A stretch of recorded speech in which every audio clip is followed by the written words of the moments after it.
have you join our online modules, which will be increasing in the future. And I want to thank you and say this is not the big end of this module. Next week, we'll take more details, and I'm happy to answer any of your questions. Thank you, and please be safe. Sir, could you stop the screen sharing and we can proceed to our... Sorry? Sir, can you hear me? I can hear you now, yeah. Go ahead. Okay. Sir, that goes without saying. It was an excellent presentation. Before I start with the question answers round, I would like to apologize for keeping very big guns offline, and they were not able to log in. And there are questions which are put up on the chat, and I will not be able to pass on the screen or microphone to them. I will just read out on their behalf, so that there is no much wastage of time as well.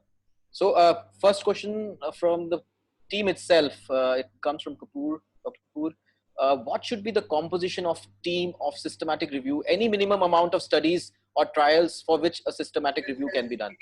Okay, it's like this. As far as composition of members for a systematic review is concerned, ideally you need somebody who knows the topic, the content. We were planning to be... Just a moment, sir. I think there is somebody who's unmute the mic. So specifically, do we need a systematic review expert also on the team? That's what. If you're doing a Cochrane review, that is mandatory. If you do a Cochrane review, they require you to have somebody who's done a systematic review before. Otherwise, they won't register it. But you don't have to do Cochrane review. You can do other reviews also. Sir, just to add one more thing, people have requested to share the presentation as well. Yeah, I will send it to you. You can share it to them. And I'll definitely, if you send it, if it's not very heavy, I will... I'll convert it into a PDF. It'll be a small file. If it's the actual presentation, it's very big. But I'll send you a PDF. You can send it. Okay. Now, the second question is from Dr. Abhishek Mehta. He says, what is the eligibility criteria procedure for anyone joining Cochrane? Anything, what kind of outsource they have done for that? If you go to their website and look at join, and you'll see many ways in which you can join, including, for example, helping to translate Cochrane reviews. Sometimes they want to get people to look at, somebody is doing a big review. They'll crowdsource saying, will you help us to see whether this trial is eligible or not? They'll give you eligibility criteria. So as you do more and more things, you get more drawn into doing this. Or you can even join as you look at the Cochrane library and see an outdated review done many years ago. You write to that group and say, this review is an area I'm interested in. Can I join the author team? Or if they're not going to update the review, can I and my friends update it for you? So there are ways you can slip in without having to take the responsibility of doing it all yourself. So one good way is to join somebody else doing a systematic review, because then you learn very well. Yes, sir. Thank you, sir. Say something here with regard to translation. Sure. I am aware about Oral Health Research Group where some of the reviews have been translated into Tamil. That's right. So they wanted and because they had a person from Tamil background helping them, and they were very happy to translate that. Yeah, we are doing it. Our center has been doing these translations into Tamil because our understand Tamil, right? Yes. But we've been hoping they'll translate into Hindi as well. But the problem is with Cochrane software. They have to update it, and they're having a little bit of glitches. So we really want to translate into Hindi and all Indian languages, because what we translate is largely the plain language summaries and then later the abstracts, so that newspaper people can pick up the plain language summary and report that in local news channels.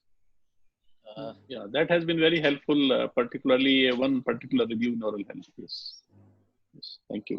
Sir, wanted to know, Dr. Rekha wants to know, is there any process of removing duplication? Because that's bothering. I've seen people really getting bothered about duplication. Right.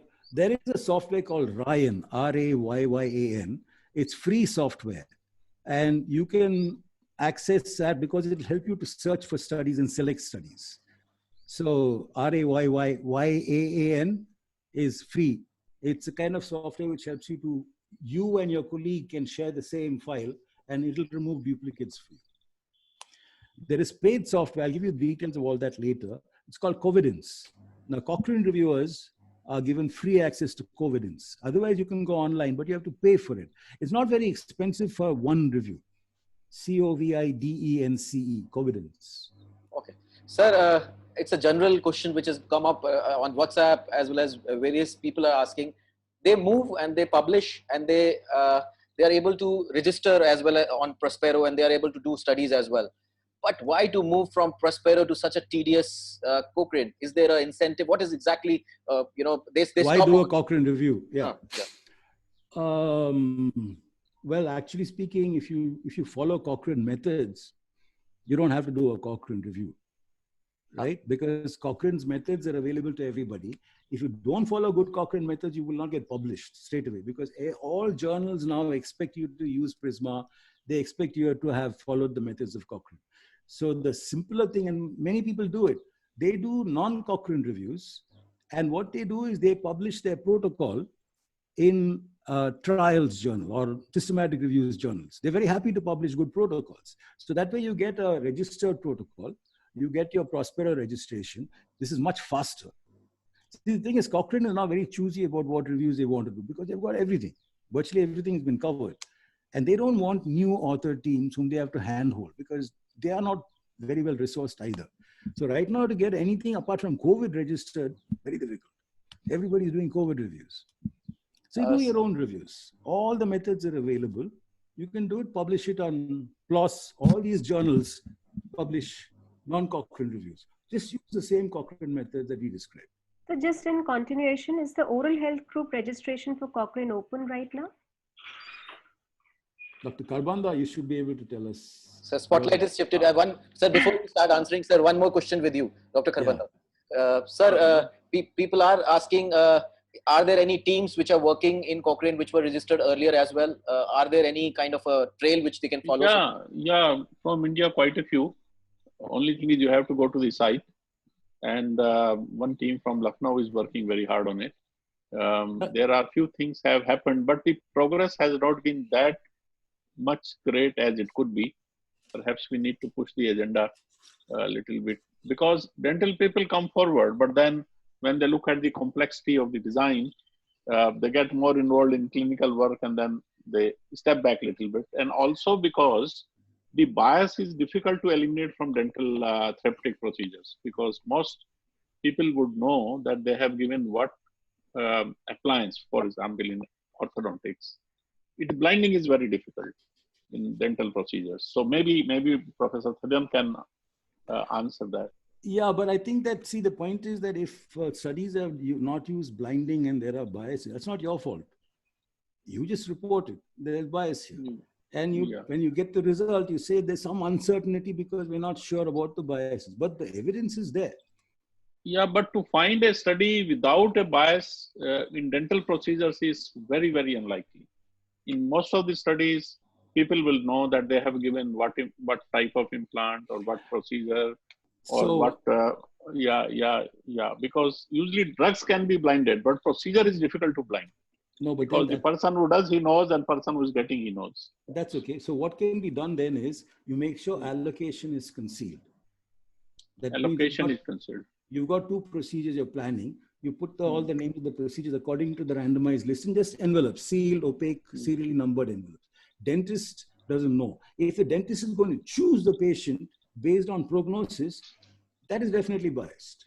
That is what is happening. So that is what is the most difficult thing to eliminate. Yes. Okay, sir. Sir, it comes. I'm really sorry to interrupt. I'll be taking one more question. There is a thing of. Is there a gap which should be there if you're registering on Prospero, or should be a gap if somebody wants to update the same data? Is there a gap which should be followed, or we can update anytime? You can update anytime. Only thing that there'll be an audit trail. So if you change something, you change your primary outcome or something. It's best to do it before. Sir, another author. It's not the same author. Another registration taking place on the same topic to update the same data. No, that won't happen, because that's when the delays occur in registration. Because when you submit your registry, they have to check and see, is there another review which is exactly the same? But if there are differences, they'll resolve it for you.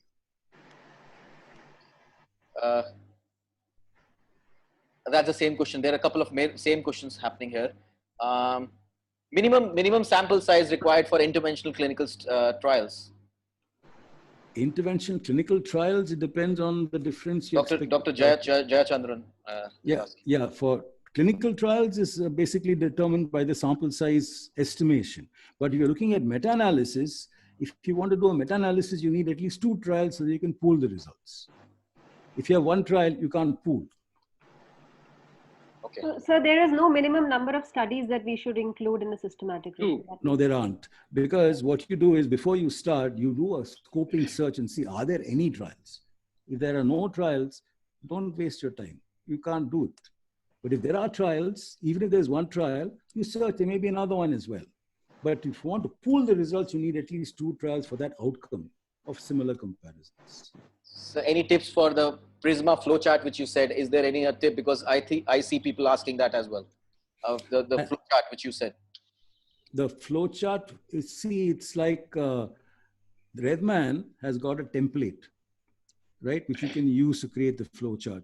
And the Prisma diagram, the paper, gives you what you should put into that flowchart. Just look at that. Essentially, what you're trying to say is, which are all from all the databases that you searched, how many records did you find? When you say record, you're talking about hits. How many individual papers did you get?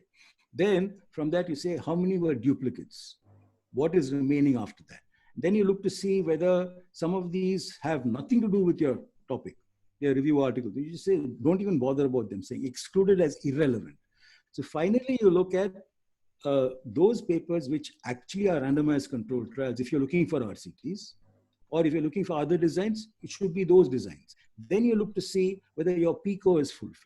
So you go like that in order. Is it an RCT? Not an RCT, exclude. But then you have to write reasons for exclusion. So put them into folders. So if you use a reference manager software like EndNote, you can create folders, included studies, excluded studies, because you need to give a reason, right? Okay. Sir, Dr. Ranjit. And then at the end of it, you're looking and saying, so many were excluded. Sure, go ahead. No, sorry. Sir, sorry to interrupt. I thought you completed. No, that's it. So it's not that difficult to do. Looking at other reviews, you'll be able to see what is required in the Prisma diagram. The handbook tells you how to do that as well. Sir, I need to, it is my personal question also, and Dr. Ranjita, and I think it has been bothering everyone as well. We are using various search data databases which we are using for search. Is there any preference to given to us database, or any ways which we can include, like Embase and Cochrane? Are they preferring some kind of database? No. The problem is this. See, what is required for is basically you should look at, Cochrane requires essentially, 1, the Cochrane library. The Cochrane